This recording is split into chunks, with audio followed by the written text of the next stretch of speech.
Well, hello there. How the devil are you? I am Arafire, and if you're listening to this message, it means you are watching an episode of Look Out and Shout. And today we're looking at one of my more recent purchases. Hot Soldiers General Commander HS-02B, aka Nemesis Prime.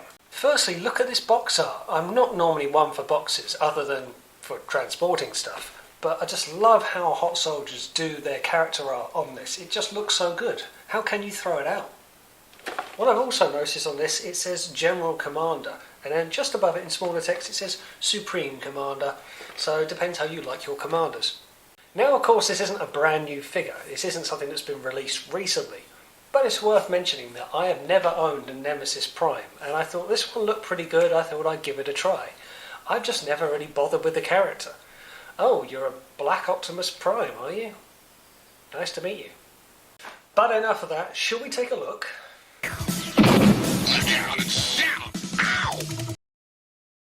So here is General Commander in his truck mode, and he does look very good in this mode, even if the trailer is ever so slightly long.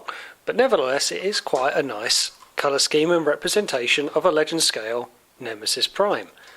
Now, first thing that you do notice about this is that you have to really pick it up by the trailer. The trailer, of course, is very hollow, which, for obvious reasons, we'll know why. But it's still a good representation. I love the use of the teal green on the side of the trailer, and the red windscreens on the cab also look really good. And also it rolls pretty well, it has to be said. It's not got too much scrapage, but then again you'd hope there wouldn't be too much scrapage. It has got, I don't know if you can see that, but it has also got the supporting struts more for when it becomes separated, which I'll just show you now. Put that the way. And here is just the cab of Nemesis Prime. It's a very dinky figure.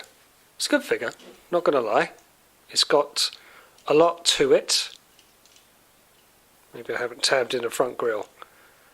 However, for comparison with another Hot Soldiers toy, this is no scale representation whatsoever. This is their Centurion, or Hearts of Steel Centurion, Bumblebee. It's going to be Bumblebee to me when he's in his little chubby train mode. Both the same company, but not really the same aesthetic. This is classed as G1 style, and this really isn't. So moving on to the trailer, and it is a general trailer as a Prime trailer will be. It doesn't serve a lot of purpose other than being attached to the cab or being a bit of a shelf warmer otherwise. But we'll have a look inside. Now what you do need to do is you have to get the back open first. It just makes things a little easier, he says. Plastic did not break, but the day is still young. And then, and I might have to get my part separator in on this, part separator, which happens to be a guitar pick. Believe me, it does work. If you can get it in. There we go. And it didn't break. And actually I found my previous guitar pick, which must have dropped off in there the last time I used it. Oh dear, live record. Very much worth showing you at this point. This is where the stands will do well, just to fold them out to a diagonal pose, just to give the support to the upper part of the trailer, where the wheels will hold the bottom part of it. So when you have it laid out, you'll have something that looks like that. And then of course, you have the little command center with a little claw. And in that you have a little mini roller, which sits there quite happily, along with Prime and a couple of accessories. Just on the subject of roller, this is clearly Nemesis's roller. It's a darker roller, but also in this set you get a packaged up other roller and another gun. And I've got to say, this looks very Optimus set. I'm not entirely sure why. Actually, one of its wheels has come off in transit, but that will go back on. So I'm guessing this is a replacement part. I don't know if the other Optimus Prime set, did this come missing? Did they have to do this later on? But you get your normal roller, but you also get rollers plus one, which is nice. Transformation is about as straightforward as you want a Legends transformation to be, and this is an Optimus Prime figure, so they do transform the same way and have done for many years.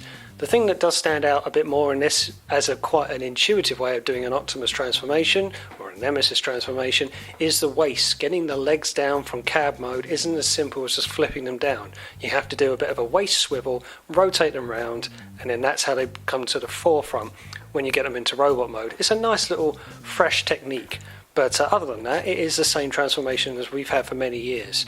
The only thing I would say about it is that the panels behind the knees and the elbows can be a bit tight, and you do need certain things to winch them out of place to try and complete the transformation. Also, getting the head out of the back to flip it back over can be quite fiddly to do so. But again, it is a Legends figure. They are all small. They can be fiddly.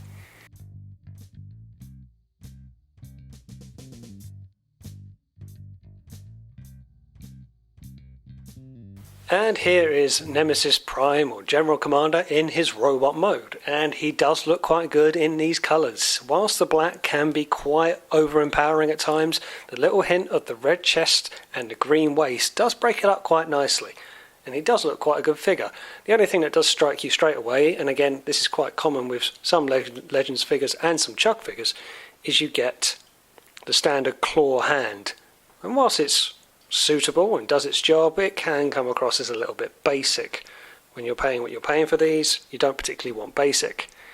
Now I'll get onto price a bit later, but also just to give you some comparisons. And here he is standing alongside Hot Soldier's Soundwave, and he is a little bit taller than him actually. I was a bit surprised. I think the mould of Optimus in most toys is generally taller than Soundwave, but in terms of canon, I was always under the impression they're much the same size. But here is their representation at least.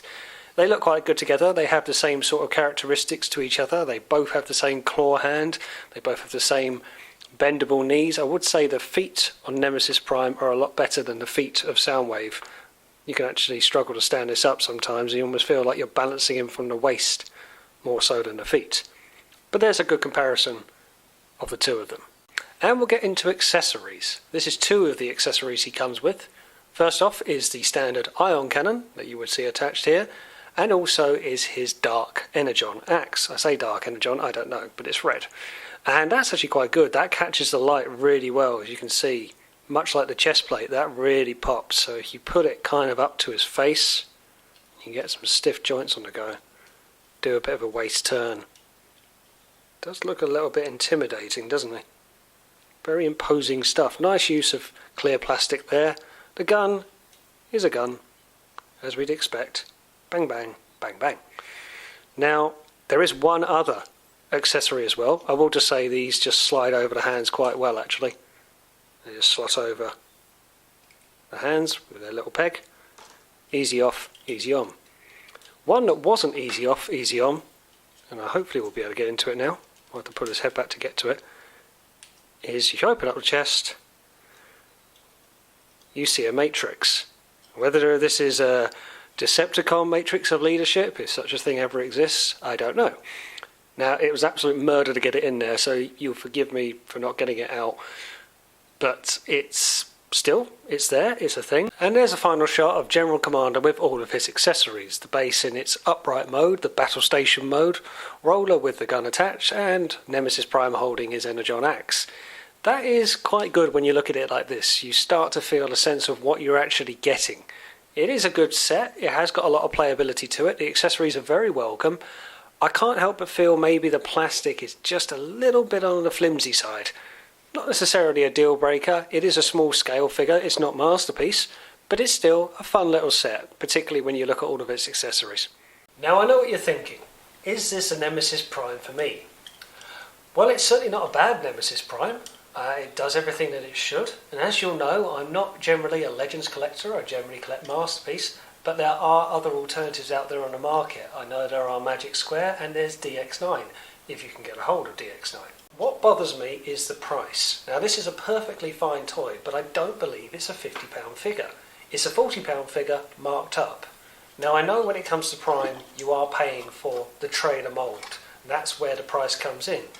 But playing around with it, fiddling around with it, I don't feel it, I don't get it. But having said all that, I give this 3 Rodimus star badges. It looks good in both modes, but it doesn't hit the home run I was expecting it to. Thanks for watching, and I'll see you on the next one.